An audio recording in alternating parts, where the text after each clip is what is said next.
আসসালামু আলাইকুম সবাইকে। ক্যাম্পাস এক্সপ্লোর করার ভিডিওতে আমরা ঘুরেছি কক্সবাজার সরকারি কলেজ, কক্সবাজার মহিলা কলেজ এবং এরপর আজকে আমরা এক্সপ্লোর করব Cox's Bazar polytechnic institute. Let's go.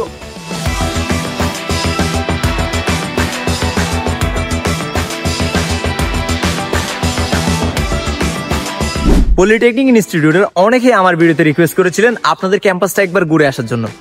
আমি আসলেই আপনাদের ক্যাম্পাসটা দেখে অনেক বেশি ভালো লেগেছে আমার, এবং দেখা যাক সামনে আপনাদের ক্যাম্পাসটা আরো কেমন লাগে। এখন রয়েছে আমি একাডেমিক ভবনের সামনে, এবং এই একাডেমিক ভবনে আপনাদের যে 5টি ডিপার্টমেন্ট রয়েছে সেই 5টি ডিপার্টমেন্টের ক্লাসগুলো এখানে হয়ে থাকে। আপনারা কোন ডিপার্টমেন্টে পড়ালেখা করেন এবং আপনাদের ডিপার্টমেন্টটা কি সেটা একটু আমাকে কমেন্ট করে জানাবেন। 5তলা বিশিষ্ট আরেকটি ভবন দেখতে পাচ্ছেন, এটি হচ্ছে আপনাদের প্রশাসনিক ভবন।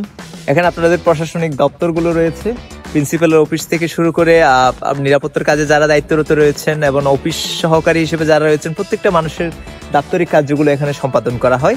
আজকে যেহেতু 5 তারিখ সেজন্য আপনাদের ক্যাম্পাসটা বন্ধ রয়েছে, এবং আমি যেই ভবনের সামনে রয়েছে এই ভবনের দোতলার এক পাশে রয়েছে আপনাদের কেমিস্ট্রি ল্যাব এবং তার অন্য পাশে রয়েছে ফিজিক্সের ল্যাব, এবং নিচে আপনার সিভিল এবং ইলেকট্রিকের ল্যাব রয়েছে। এখন আমি অপর আরেকটি ভবনের সামনে রয়েছে, এবং এই ভবনের নিচতলায় আপনার এক কর্নারে রয়েছে মসজিদ, এবং তারপর রয়েছে ওয়েল্ডিং শপ, এবং একদম কর্নারে রয়েছে আপনার কনজিউমার ইলেকট্রনিক্স।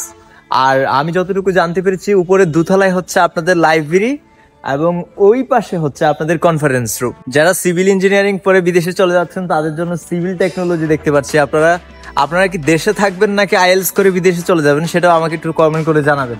আর সিভিল টেকনোলজি কেমন পড়ালেখা কেমন সেটা একটু আমাকে জানাবেন। যেহেতু আমি এই ডিপার্টমেন্টের স্টুডেন্ট নয় সেহেতু আমি এই সম্পর্কে কিছুই জানি না। যেহেতু আমি আপনাদের ক্যাম্পাসে সর্বপ্রথম এসেছি, অনেক কিছুই জানি না, অনেক কিছু হয়তো ভুল বলতে পারি, আমার ধারণা নেই। তবে আমি একটা জিনিস আপনাদের ক্যাম্পাসে অবশ্যই বলবো, আপনারা পলিটেকনিক ইনস্টিটিউট অনেক সাহসী। আপনারাই প্রথম কক্সবাজারে আন্দোলন গড়ে তুলেছিলেন বৈষম্য বিরোধী ছাত্র আন্দোলনের, সেজন্য আপনাদেরকে লাল সালাম। আচ্ছা, আমার পিছনে 3টে স্তম্ভ দেখতে পাচ্ছি, এটা দেখে বুঝতে পারছি যে এটা শহীদ মিনার। তবে এটা ডিফারেন্ট টাইপসের শহীদ মিনার, একটু ছোট, তবে এটা দেখতে কিন্তু অনেক ইউনিক। এই টাইপসের শহীদ মিনার আপনাদের ক্যাম্পাসে সর্বপ্রথম আমি দেখতে পেয়েছি। এবং এই পাশে শহীদ মিনারের কিন্তু একটা ভিত্তিপ্রস্তরও দেওয়া রয়েছে, এবং তার অপোজিটে এখানে লেখা রয়েছে দক্ষতার বিকল্প নেই। আপনারা কতটা দক্ষ সেটা এই ভিডিওটা শেয়ার করার মাধ্যমে আপনারা পরিচয় দিবেন। ঢাকার সাভারে কিন্তু একটা জাতীয় স্মৃতিসৌধ ছিল, এবং আপনাদের এই কক্সবাজার পলিটেকনিক ইনস্টিটিউটের সামনে আমি আরো একটি জাতীয় স্মৃতিসৌধ দেখতে পাচ্ছি।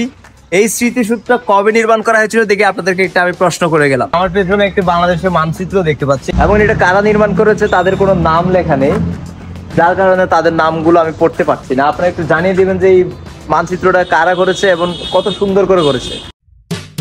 এই ছিল আপনাদের ক্যাম্পাসের সম্পূর্ণ ভিডিওটা। এই ভিডিওটা আপনাদের কাছে কেমন লেগেছে এবং এই ক্যাম্পাসে আপনারা কোন ডিপার্টমেন্টে পড়ালেখা করেন সেটা একটু আমাকে কমেন্ট সেকশনে জানাবেন, এবং ভিডিওটা ভালো লাগলে শেয়ার করে দিবেন। এবং নেক্সট আমার কোন কলেজে বা কোন ক্যাম্পাসে আমার ঘোরা উচিত সেটাও একটু কমেন্ট সেকশনে জানিয়ে দিবেন। আর আপনাদের ক্যাম্পাসে কি আমাকে আর সামনে কখনো দাওয়াত দিবেন যে একদিন আরেকবার ঘুরে আসা উচিত, এবং আপনাদের ক্যাম্পাসে আমি ইনশাল্লাহ আরেকদিন আসবো। ধন্যবাদ।